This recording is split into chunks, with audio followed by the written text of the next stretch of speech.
TVT au cœur de l'information.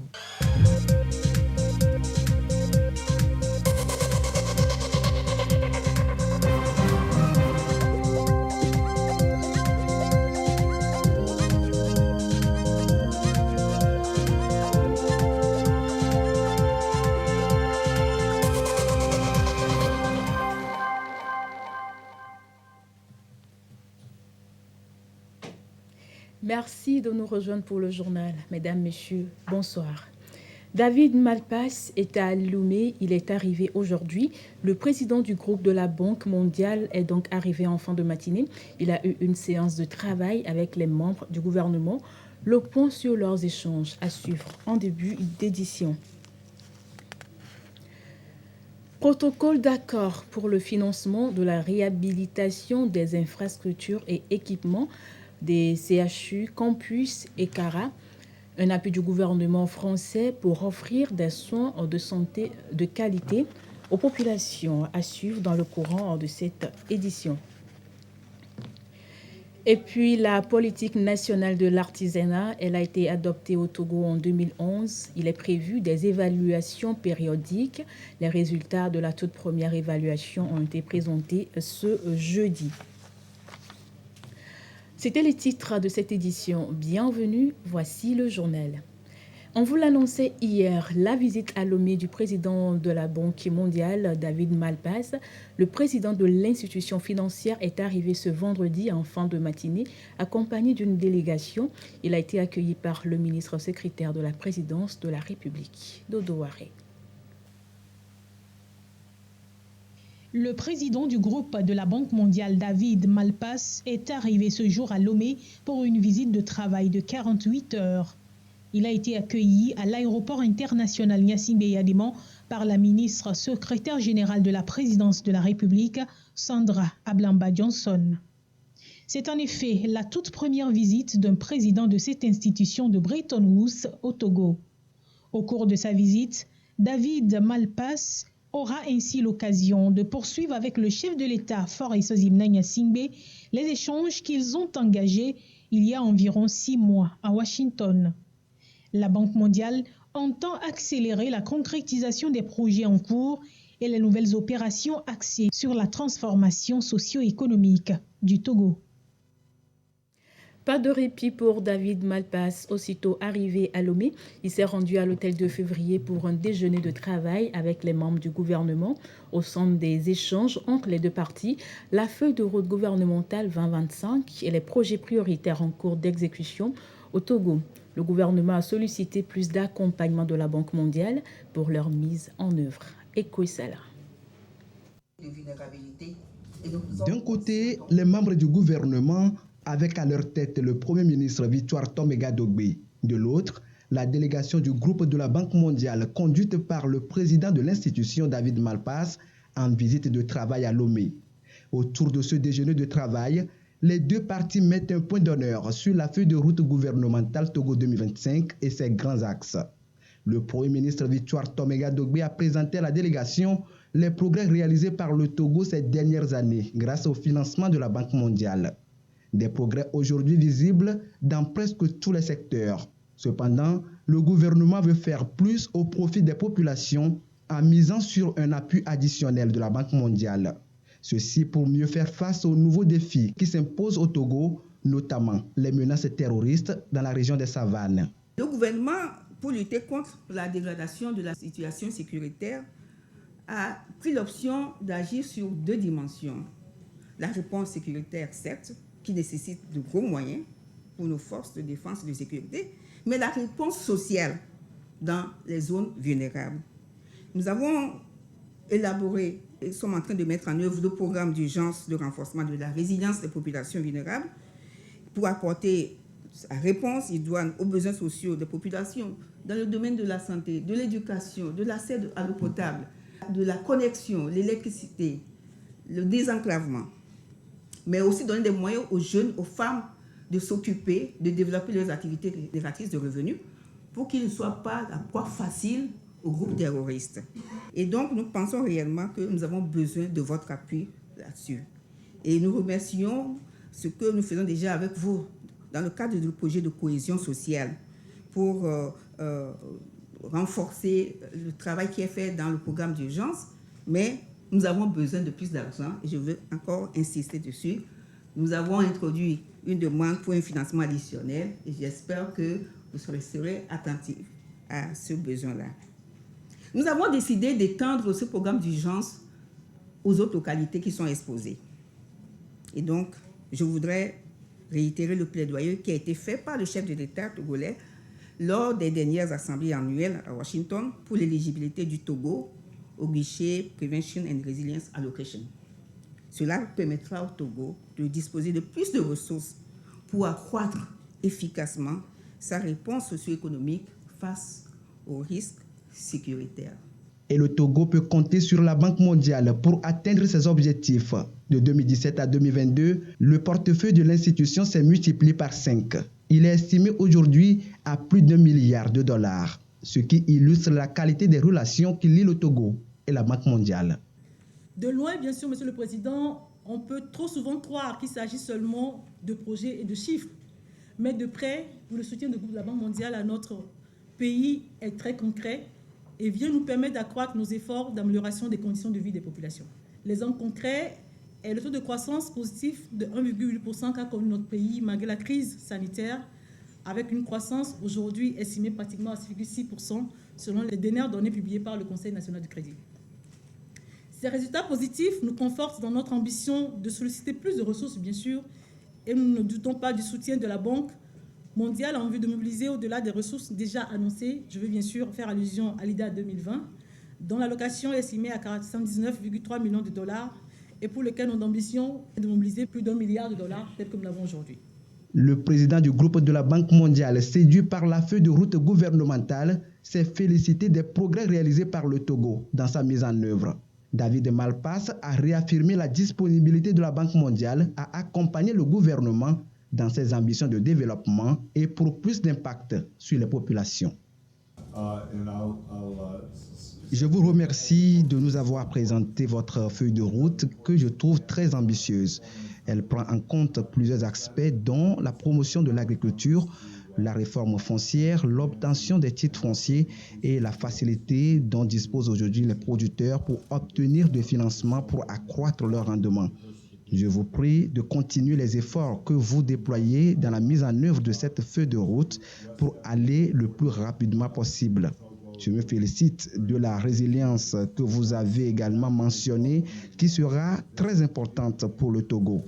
Je suis très heureux de ce partage. La Banque mondiale est disposée à vous accompagner à faire davantage.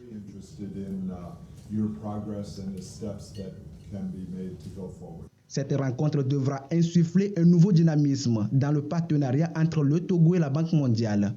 C'est la toute première visite qu'effectue le président David Malpass au Togo et cela augure de belles perspectives. Toujours à ce propos, le Togo marque un pas de plus dans son engagement pour un secteur agricole plus productif au profit de la sécurité alimentaire du pays, productivité qui doit forcément passer par la disponibilité des intrants. Le pays a pour la circonstance réceptionné ce vendredi au port autonome de Lomé et des membres du président du groupe de la Banque mondiale David Malpass un important stock d'engrais, 34 000 tonnes sous forme de prêt. Le chef de l'État Faure Gnassingbé a été représenté par le Premier ministre Victoire Tombega Dogbe et nous y reviendrons. Le ministère de la Promotion de l'Investissement et la banque américaine Citibank ont lancé hier à Lomé une plateforme dénommée Citi Builder. C'est un site qui regroupe des données sociales clés concernant le Togo. L'idée est d'attirer des capitaux et stimuler l'investissement direct étranger au Togo. Carmen Madé Akakou. Il est désormais possible d'explorer le Togo en un clic. Il suffit de faire le www.citi.com/citibulda/Togo et le tour est joué. On se retrouve sur la plateforme Citi Bulda. Toutes les opportunités qu'offre le Togo en matière d'investissement, les données sociales, économiques, démographiques et éducatives se présentent dans les moindres détails et gratuitement. Le potentiel investisseur peut alors découvrir et analyser les projets de développement et les données de l'investissement reparties sur les 5 régions du Togo. C'est une initiative du ministère de la Promotion des investissements en collaboration avec Citibank, une banque américaine de renommée internationale. Nous avons une couverture de clients multinationaux. Et donc, nos clients qui sont souvent des investisseurs dans la région ont aussi besoin de savoir ce qui se passe. Donc, pour notre part, le fait de connecter nos clients aux opportunités dans le pays fait beaucoup sens. Il sera nécessaire de s'assurer que les informations sont mises à jour, que les investisseurs peuvent avoir des contacts avec ceux qui portent ces projets et qu'au fur et à mesure, des projets qui ont été en tout cas souscrits sont sortis et que d'autres puissent rentrer. Le Togo, une destination sûre pour faire des affaires et investir. Plusieurs investisseurs étrangers viennent des 4 coins du monde pour scruter ce territoire de l'Afrique de l'Ouest qui donne des ouvertures sur un marché régional de plus de 350 millions d'habitants. Pour la ministre en charge de la promotion des investissements, la plateforme Citibulda est dédiée à l'attraction des investissements. Elle vient s'ajouter à l'écosystème numérique de l'Agence de promotion des investissements et de la zone franche API-ZF. Cette collaboration découle de l'objectif du Togo de tirer parti de la technologie et d'encourager les investissements directs étrangers pour soutenir la feuille de route gouvernementale 2025. Citibuilder s'inscrit donc dans les objectifs du Togo de renforcer l'attractivité du pays pour les investisseurs étrangers. Cet outil permettra d'améliorer la visibilité de nombreux atouts et opportunités d'investissement offerts par le Togo auprès d'un large public international. La plateforme Citibulda ouvre un nouveau chapitre dans la promotion de l'investissement au Togo et constitue une innovation technologique pour le développement économique. Des infrastructures et équipements du CHU Campus et de Kara seront bientôt réhabilités. Un protocole d'accord a été signé ce jour à cet effet. C'est un appui du gouvernement français qui vise à offrir des soins de santé de qualité aux populations. Clarisse Aticlet. Le CHU Campus reçoit la visite de la secrétaire d'État français. En qualité de médecin gynécologue, Chrysoula Zakharopoulou a tenu à visiter l'unité de la maternité du CHU Campus. Il y a une structure qui a besoin d'être renouvelée et c'est tout à fait la volonté de votre président et aussi des ministres et des collègues de travailler dans un environnement qui c'est très important tout d'abord pour le personnel de la santé, mais pour pouvoir offrir le meilleur service aux patientes.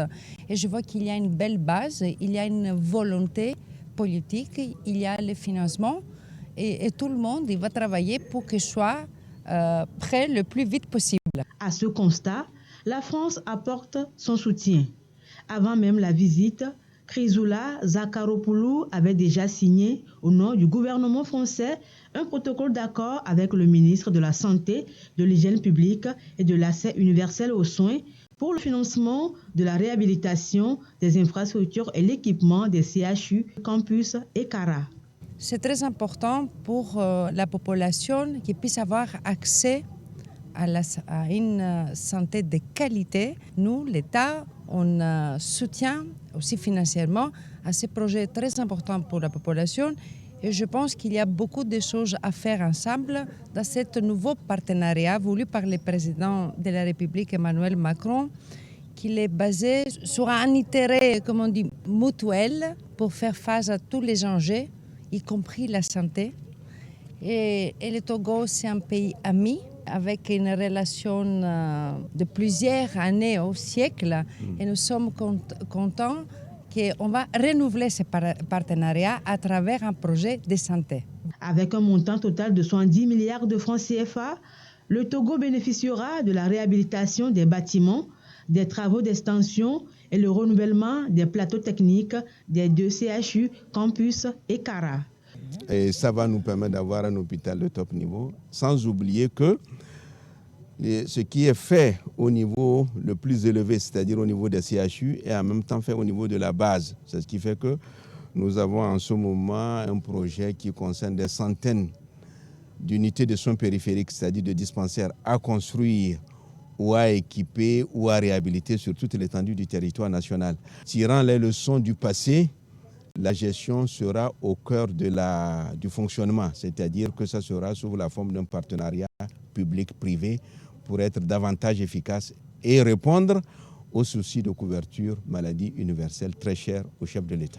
Le projet sera mis en œuvre par l'entreprise française Ellipse Project, une expertise sanitaire française qui témoigne du renforcement de la coopération entre la France et le Togo. Parlons encore de santé, je vous fais lecture de ces deux communiqués du ministère de la Fonction publique, du Travail et du Dialogue social. Le ministre de la Fonction publique, du Travail et du Dialogue social informe de l'ouverture d'un concours de recrutement direct régional du personnel médical, paramédical, administratif et d'appui pour le compte du ministère de la Santé, de l'Hygiène publique et de l'accès universel aux soins à l'intention des Togolais des deux sexes. Les dossiers de candidature sont déposés tous les jours ouvrables au cabinet du ministre de la Fonction publique, du Travail et du Dialogue social à Lomé et à la direction régionale du travail de Kara du mardi 11 avril 2023 au vendredi 12 mai 2023 à 17h00. La date des épreuves écrites est fixée au samedi 17 juin 2023.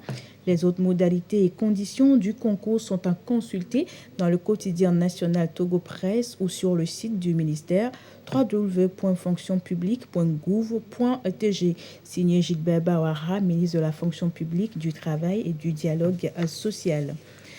Dans un second communiqué, le ministre Gilbert Bawara informe de l'ouverture d'un concours de recrutement direct régional du personnel paramédical pour le compte des unités de soins périphériques de type 1 et 2 des communes de la région des Savanes à l'intention des Togolais des deux sexes.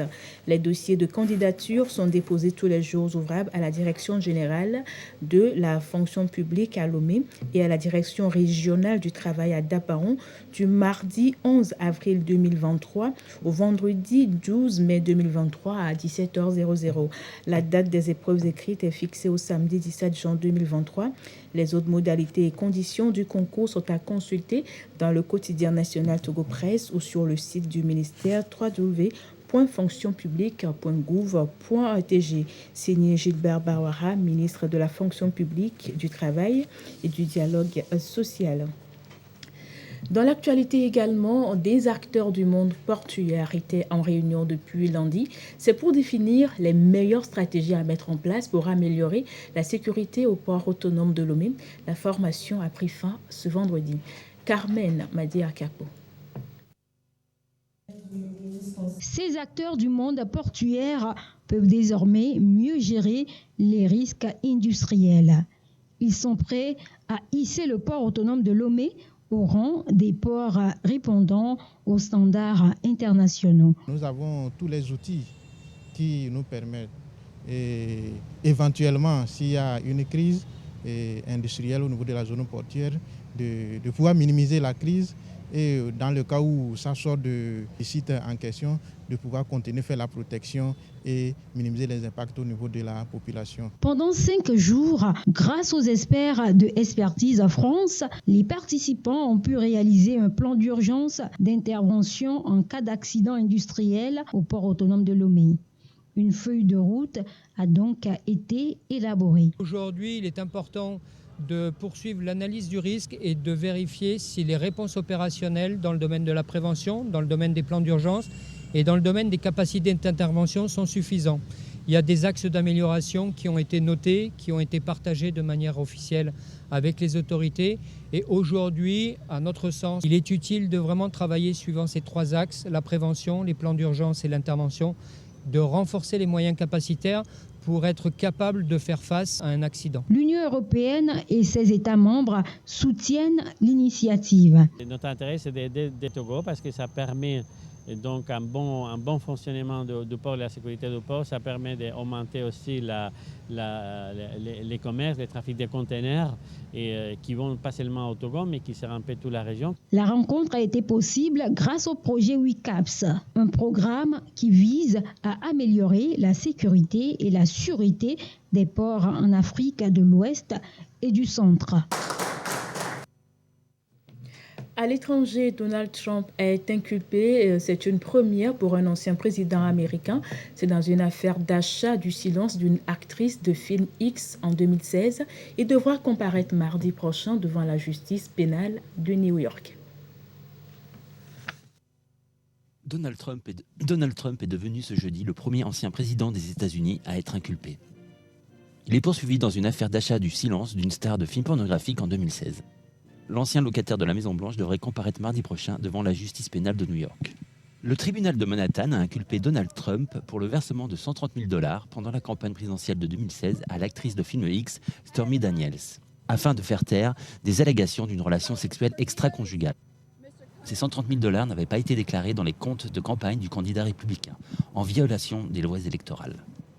Le 45e président des États-Unis a brocardé dans un communiqué une persécution politique et une ingérence dans l'élection présidentielle de 2024.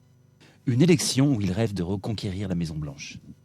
Legally speaking, this case won't affect the 2024 presidential race. If Trump wins, of course, no sitting president can be prosecuted, so the case will have to stop. But even if Trump is convicted before the election, these charges don't disqualify him from holding public office. Le procureur de l'État de New York, Alvin Bragg, est entré dans les livres d'histoire en devenant donc celui qui a le premier inculpé un ancien président américain. Inculpation, opposants et soutiens de Donald Trump se sont retrouvés devant le bureau du procureur Bragg à Manhattan. Des renforts de police ont été envoyés sur place pour éviter tout débordement entre les deux groupes. Retour en page nationale, 3e séminaire interdisciplinaire de recherche appliquée à la santé. Il s'est ouvert ce vendredi à Lomé. Chercheurs et praticiens de la médecine traditionnelle venus de plusieurs pays échangent en vue de créer un cadre d'entente, ceci pour mieux défendre les intérêts sanitaires des populations. Christine Peteki-Aloudé. La médecine traditionnelle, toujours sollicitée dans le traitement de certaines maladies grâce à ses pratiques et remèdes. On ne soigne en médecine traditionnelle que à base de plantes et de choses naturelles. Surtout pour tout ce qui est maladie chronique, la médecine traditionnelle est beaucoup plus efficace. C'est des maladies qu'on connaît depuis toujours. Les théories et modes d'application de la médecine traditionnelle sont différents de ceux de la médecine conventionnelle. L'innocuité et l'efficacité de ces pratiques et remèdes sont garantis selon les praticiens par de longues années d'utilisation. Reste à fonder la pratique sur des preuves scientifiques pour l'excellence des soins de santé. La médecine traditionnelle, c'est une question de qualité et de preuve d'efficacité. Et notre société supporte la recherche. Nous sommes en train de mettre ensemble les différentes connaissances. C'est pourquoi on a invité les différents partenaires intervenant dans le domaine de la santé, dans le domaine de la chimie, pharmacologie, toxico, dans le domaine même de la religion, tout ça. Là, on a essayé de regrouper tous ces praticiens et de réfléchir pour développer des langages communs et arriver à étudier convenablement cette médecine et après tout à les évaluer et proposer ce qui est plus évident à la population. Les ministères de la Santé, de l'Enseignement supérieur et de la Recherche soutiennent le Centre omnithérapeutique africain COA dans cette mission.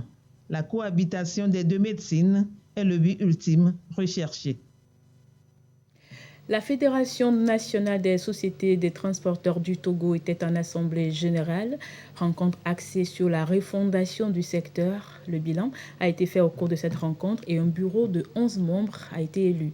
Sandra Agotier, Christine Peteki-Aloudé.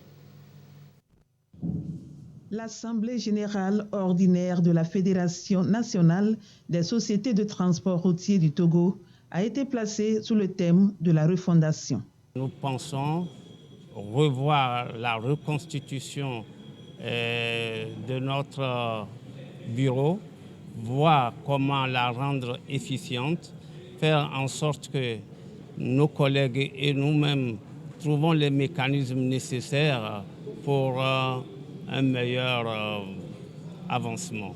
Le rapport d'activité et le rapport financier du bureau de ce regroupement de patrons de sociétés de transport routier ont été appréciés, globalement positifs. Il n'y a pas de bilan parfait, mais nous osons dire qu'il a été globalement positif, avec les difficultés. Et si nous parlons de refondation, il y a eu des difficultés qui vont être prises en compte et améliorées. Le bureau de 11 membres a été renouvelé. L'ancien président reconduit sous les yeux du Conseil national du patronat.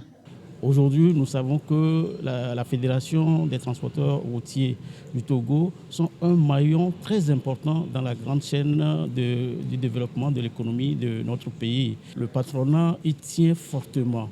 Les transporteurs routiers ont des devoirs.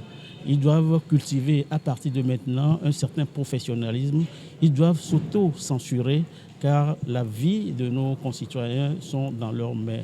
Créée en 2016, cette fédération apporte sa contribution à la mobilité sur le territoire togolais avec assurance et sécurité. Je vous fais à présent lecture de ces deux communiqués. D'abord, ce communiqué de la Commission électorale nationale indépendante CENI. Le président de la CENI rappelle les opérateurs de saisie retenus pour la formation que la dite formation débutera effectivement le lundi 3 au vendredi 7 avril 2023 pour la première vague et se poursuivra du lundi 10 au vendredi 14 avril 2023 pour la seconde vague. Une liste additive avec précision de la vague de formation peut être consultée sur le site internet de la CENI www.cenitogo.tg à compter de ce jour. Tous les OPS concernés par la première vague de formation sont tenus de consulter la répartition des salles les 1er et 2 avril 2023 et ceux de la deuxième vague les 8 et 9 avril 2023 à Togo 2000 à Lomé, centre unique de formation. L'accès aux salles de formation est subordonné à la présentation d'une pièce d'identité en cours de validité. La formation débute à 7 heures. Les absents seront considérés comme démissionnaires et seront systématiquement remplacés. Signé Dago Yabré, président de la Commission électorale nationale indépendante.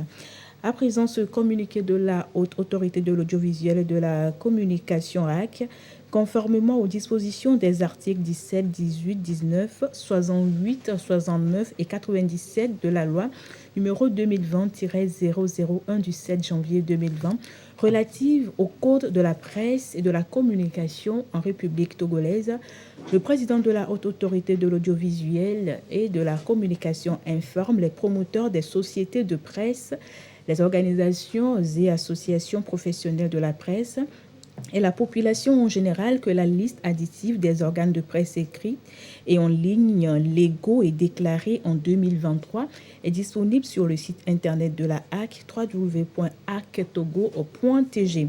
Il rappelle que pour tous les autres organes de presse ne figurant pas sur cette liste et celles publiées le 15 février 2023, les récépissés de déclaration de parution ou les autorisations de création et d'exploitation préalablement délivrés par la HAC sont caduques. En conséquence, et n'ayant plus d'existence légale, ces organes de presse ne font plus partie du répertoire de la HAC.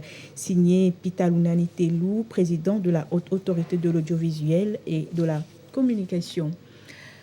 La 6e édition du Festival national des danses traditionnelles du Togo, FESNAD, se prépare activement avec les phases régionales. Dans les savanes, sur les 7 préfectures participantes, 2 viennent d'être tenues pour représenter la région à la phase finale prévue pour le 26 avril prochain à Lomé. Gérard Lagoudou. Au total, 7 groupes de danse folklorique ont sur une même scène dévoilé ici à Dapaon la richesse culturelle de la région des Savanes. Nous sommes à la phase régionale de la 6e édition du Festival national des danses traditionnelles FESNAD. Un cadre de brassage culturel placé sous le signe de résilience de la tradition face aux défis des sociétés modernes. Nous constatons que de plus en plus la population, sinon la jeunesse, a tendance à copier la modernité alors que nous savons que le développement des pays aujourd'hui dits modernisés c'est fait à partir de leur tradition, à partir de leur culture. Donc si nous voulons réellement apporter un pendant à ce développement du Togo que nous souhaitons de tous nos voeux, il faudrait qu'on retourne à nos traditions. Et il n'y a pas meilleur que le caractère immatériel, sinon le patrimoine immatériel pour pouvoir le faire, et que cela puisse être véhiculé à travers les chants et danses qui seront exécutés pendant tout le parcours. Et sur le podium, les troupes Talkout de Nasiego dans l'Oti, Komposiek de Lotougou dans le Tone, Bontona de Borgou dans le Pendjal, Knatim de Takmamba dans l'Oti Sud, Bontana de Pogno dans le Pendjal Ouest, Pokant de Bologo dans la préfecture de Tandjouaré, puis Djinsa de Boadé. Nous sommes dans la préfecture de Saint-Cassé. À l'issue des différentes prestations, le jury a retenu Bontona de Borgo dans le Pendjal pour la première place et Knatim de Takmamba dans l'Oti Sud a occupé le deuxième rang. Vraiment, on a eu à faire plusieurs entraînements et hier, on était contraint de camper les danseurs pour qu'on ne se disperse pas parce que la tradition a ses raisons. Donc c'est ça qui nous a valu cette victoire. Notre préfecture est vraiment menacée. Donc à travers cette danse, nous allons exprimer le vivre ensemble, le savoir-faire et la collaboration surtout. Et ces deux troupes retenues vont représenter la région des Savanes à la soirée apothéose du FESNAD 2023 à Lomé le 26 avril prochain. La veille donc de la célébration du 63e anniversaire d'indépendance du Togo. Et ce communiqué juste avant de clôturer ce journal, le ministère de la Culture et du Tourisme porte à la connaissance du public togolais que l'UNESCO a lancé depuis le 1er mars 2023 un appel à candidature pour le prix international UNESCO Grèce Mélina Mercouri pour la sauvegarde et la gestion des paysages culturels. Ce prix créé en 1995 et dont l'objectif est de récompenser des exemples exceptionnels d'actions de sauvegarde et de mise en valeur des paysages culturels du monde est décerné tous les 2 ans à un individu, une institution ou une organisation non gouvernementale. Les critères et le processus de candidature sont consultables sur le site http://whc.unesco.org/fr/actualité/2535. La soumission des candidatures se fait seulement sur le site web de l'UNESCO. Les candidatures doivent être envoyées en langue anglaise ou française au plus tard le 30 avril 2023 à minuit, heure de Paris. Pour toute information complémentaire, s'adresser au secrétariat du prix courriel melinamercouriprize@unesco.org. Signé Dr Kossi Lamadokou, ministre de la Culture et du Tourisme. Ainsi s'achève votre journal préparé par l'ensemble de la rédaction et de la réalisation. Merci à vous de l'avoir suivi. Bonne suite de nos programmes. Au revoir.